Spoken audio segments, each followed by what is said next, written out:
Okay, so today we are going to be talking about, in my opinion, the most immersive worlds. And we're gonna kick off this video right away by talking about the most obvious one, The Lord of the Rings. The first time I read through The Lord of the Rings, I did not appreciate Tolkien's pacing. I loved the story and I fell in love with the characters, but the pacing of it almost killed me. The second time reading through, I loved his pacing. The amount of time that Tolkien takes to build up the world in the Fellowship of the Ring, I appreciated so much the second time around because I actually felt like I was on the journey with them. I felt like I had lived in the Shire. I knew how hobbits lived, and now I was leaving along with them.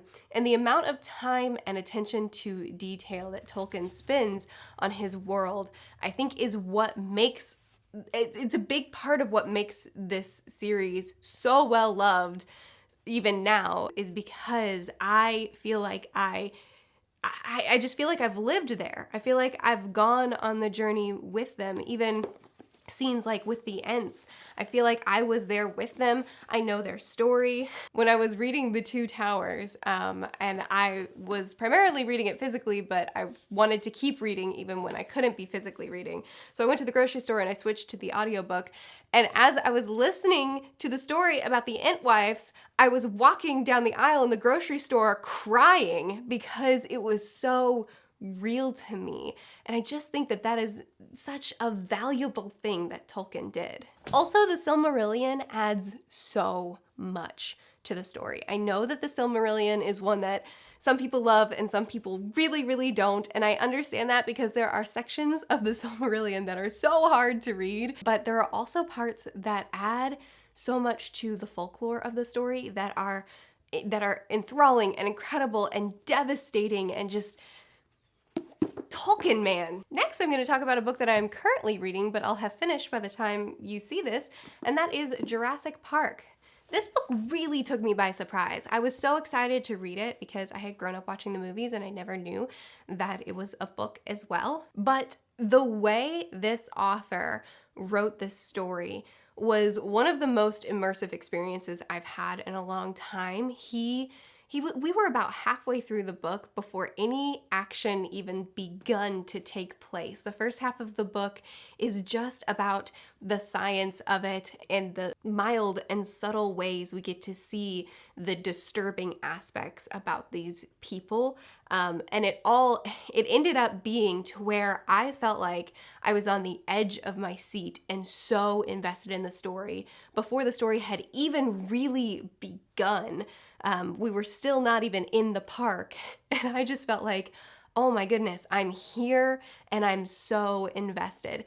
And all that meticulous time to immerse me fully in the story ended up making the sequences of action and suspense some of the most gripping scenes I've read in a long time. And I'm just so impressed with how this author executed this book. Next series I'm going to talk about is the Broken Earth series. So I loved book 1 in the Broken Earth series so hard, and then I was a little bit disappointed with book 2 and more disappointed with book 3. It just didn't end up being a series that I loved the full execution of, but that first book was so good. And a lot of people love the whole series, so don't let that turn you off. But especially in the first book, I think this series as a whole, the environment of it is the main focus, far more than the plot is and far more than the characters are.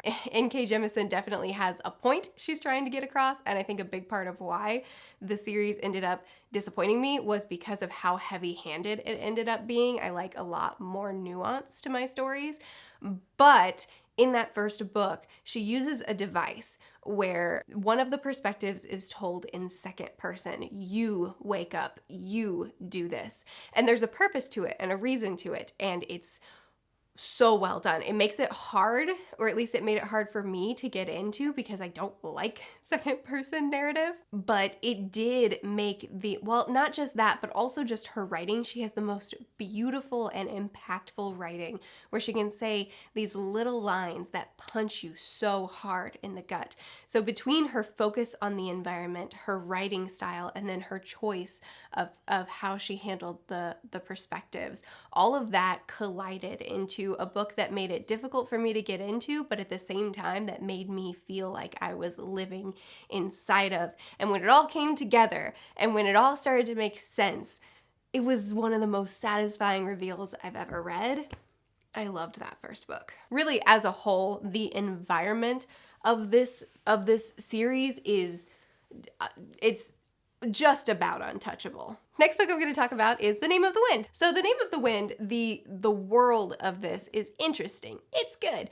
But the reason it's on this list is because of Rothfuss's writing. I think that Rothfuss has one of the most immersive writing styles I've ever read. His story is great. Kvothe is great. I didn't like book 2 nearly as much as book 1, but I am anxiously awaiting book 3, and I'm hoping that Rothfuss will prove me wrong and will blow me away. But I think that one of the strongest parts of this book, even though there's a lot of strengths, I think one of the strongest parts of this book is in Rothfuss's writing. He has the most beautiful, without being overly flowery or lyrical, just naturally beautiful way of writing things that draws me in and puts me on the edge of my seat in what should be a boring scene, but I'm so excited to read it because of the way it's written. And I am a pretty straightforward reader. I'm pretty cool with authors that have just kind of a direct writing style, and I'm generally turned off by really overly flowery writing. But Rothfuss has this ability to make the simplest things mysterious and subtle and beautiful in what feels like such an easy and seamless way. And yet I've never read a book by someone that writes like Rothfuss, and I feel like a huge, massive part of the charm of these stories are simply in the way he writes them. Next series on this list is going to be Narnia. I don't know if part of this is nostalgia and growing up with the movies, even though I hadn't read the books until like a year ago. But one of my favorite tropes in fantasy is hidden doorways that lead you to a world that you seem to just belong in. And Narnia is the author of that trope, as far as I'm aware. And it, there's just something so magical about stepping through that wardrobe into Narnia, and the way Narnia is described in such simple ways. These books are so short, and the way Narnia is described in these simple ways just makes it so magical for a kid. Despite that Santa Claus plot convenience that I just cannot get over in The Lion, the Witch, and the Wardrobe, despite that, everything else in this book is just like the most beautiful feeling to be reading. I didn't love the series as much as I loved the book, The Lion, Witch, and the Wardrobe, but man, did I love that book. And I loved those movies growing up as well. I haven't watched them in a long time. Narnia, that world, it gets me. And piggybacking off of that, we're going to end this list on the Wayward Children series, which is a series that I started a long time ago and then dropped, and not really even intentionally, and then recently picked back up again. And it's just like, I'm back. The Wayward Children series is very much like Narnia in that it's all about hidden doorways. It's these children that at some point in their life found a hidden doorway, stepped into it, and then arrived in this world that was perfect for them. And then for whatever reason, they got kicked out of it, and now they're back where they came from, and this is not where they belong, and they're looking for their doorway again. These are very short books, and each book focuses on a different child, a different doorway, a different world. And I don't read these books for the characters or for the plot. I read them for the doorways and the worlds, and I love stepping into a new world every time I step into a new book. These books are so short.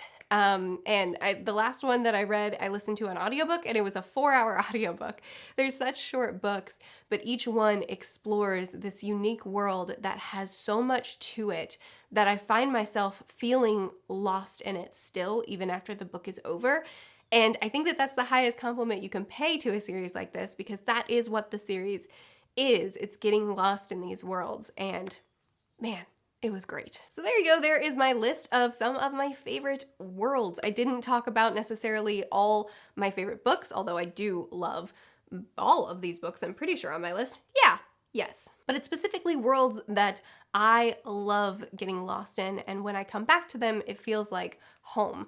And I love that feeling. I'd love to hear what your favorite worlds are. I'm not an environmental reader, so there's probably plenty of books that I could have put on this list that are environmental books that most people would put on the list, but because the writing is so flowery, I am turned off by them. These are books that would probably be on most people's list, but they aren't on mine. I'm curious what books are on your list, and if there are any books based off of my list and what makes me love a world. What books should I be reading next? Be sure to chat with me more in the comments. I post videos every Sunday, Tuesday, Thursday, and Saturday. I'll see you guys again soon. Bye.